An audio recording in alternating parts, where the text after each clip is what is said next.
B96 Pepsi Summer Bash is underway, and it is fantastic.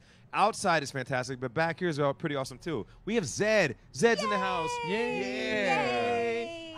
So last time I saw Zedd, you're not going to remember. Hopefully you remember. Last time I saw Zedd, we were at the aquarium. Oh. Do you remember that? Yeah. We were at the Shed Aquarium in Chicago, where Zedd actually performed some new music, like in front of the whale tank. Yeah. That was a sick night, though. Yeah, that was amazing. It was incredible. That was a very last-minute thing. Yes. Because we obviously had those events planned a long time before they happened. Right. But our initial plan was to color the entire river magenta. Oh, wow. And we had the permission to do it, too. So we were fully prepared to do something crazy there.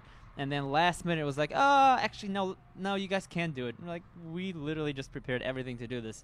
And then that was our plan B. It actually worked out for you, because I don't know if you remember, that day it was raining like hell. So it would have been kind of like weird to be outside that day. It could have been weird, and it ended up being really pretty. Yeah. And, you know, when they put that, I don't know, whatever that was, when we finally had the view. Yes. Like the curtains. Yeah. It was actually really incredible. Very nice. nice. It was a very nice night. Yeah. Oh, cool. So you remembered that. That was special. Oh, yeah. Of Absolutely. course. So let's talk about the music a little bit, because you took a break for a while, came back with Stay, which is like huge, massive hit. Thank you. Did you know that song was going to be huge? I knew the song was huge for me. Yeah. Like, I only have my own judgment in terms of I listen back to it and whether I get goosebumps or not. That's what I was going to say, because I read that. If you get goosebumps, you know it's going to be a hit. It's a good sign. It's always been like that. Yeah. Because it's the most natural. You can tell yourself something's good, or you play it for friends and they don't like it, and then you aren't sure, but if you play it for somebody and they have goosebumps and they're like excited, that's a natural reaction that people will have whether they want or not. At least that's what I think. And I had that, and luckily other people had that reaction too.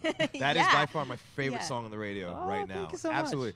I'm gonna production nerd out for a little bit, but like it's just the harmonies in there. They're just so good. Like that harmony progression for the chorus, it's sick. Yeah, I wanted it to be a little bit shocking, and I remember because Alessia lives in Canada and I'm in LA, the best way to do is just to send each other new versions back and forth as much as you can, because obviously we can't fly back and forth all the time. Right. And I think at version like somewhere around 20, she asked the question, "Hey, are you planning on putting anything in that chorus outside of vocals?"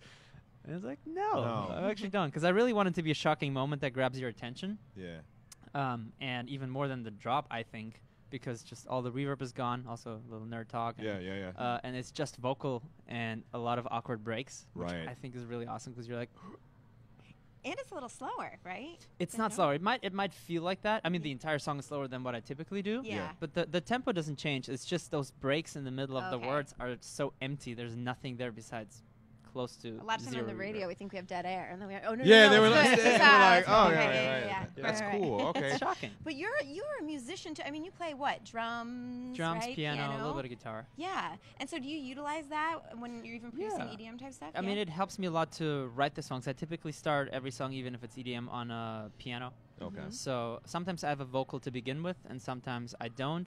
And if I have a vocal, I just loop the vocal, and I just play piano and record it, and then at some point I come up with a chord progression or melody that I like. And the other way around, I just start with chord progressions, and then record them, and then eventually get a vocal. Very cool.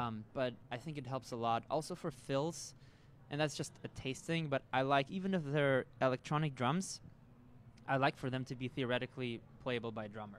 And I just feel like there's something organic, no matter what the sound is, if you can actually replay it. Yeah. So when we performed Stay, Those we had a real triplet drums drummer. in there, right? Yeah. You can replay. You know the details here. He's a musician, guys. I'm a music nerd. Okay, a little bit. But you're my favorite. Oh. You're my favorite. And you know who also said you're their favorite. Liam was just Yes. Oh, that's awesome. And Liam I said love that Liam. when we were talking about drums, Liam said that the way you tune your drums to like your basses and everything, he said it's just sick that That's every little detail matters. So It does, kudos from Liam. Oh, thank you. He's the best. I'm watching him right now on Yeah, the screen. exactly. Yeah, we made a song together, and actually he just mentioned that to me, because in the last version there was like a little gap where I didn't update him, and then I just worked on it a little bit by myself. Yeah. And I added a couple fills that he specifically mentioned when I saw him last, that he was so impressed with the way I cut him and everything. Very so cool. I'm glad he's happy. I'm And super by the excited. way, I love this Cubs jersey that you have on. Thank you very much. Way to represent. You're a Cubs fan, or are we just making you into one? No, come on. Nobody forced me to wear this, but okay. true story. I forgot to bring pants today. And I flew in. These are my airplane pants. Okay. And I just forgot to bring pants, so I figured this is baggy. This is baggy. This can actually work well together. Okay. That's a very, very honest admission from Zedd. He forgot his pants. Yeah. All right. Very cool. Hey, I'm glad you had these at least. I have the airplane pants. See, I don't fly naked. That's good. Yeah. If you did, I don't think anyone would mind. Yeah, that's true. And besides, you're behind like a table, right? So no That's one would true. know anyway. Theoretically, nobody will know. True. Yeah. Yeah. You should try that one time. I Did mean, you know that he was naked behind the table in this video? Did you? Or did you know? Or did you not? All right. You ready to get on stage, man? I can't wait. I'm Let's excited. do it. This is my fave right here. This is Zedd, guys. Yay. And it's Summer Bash 2017 with B96.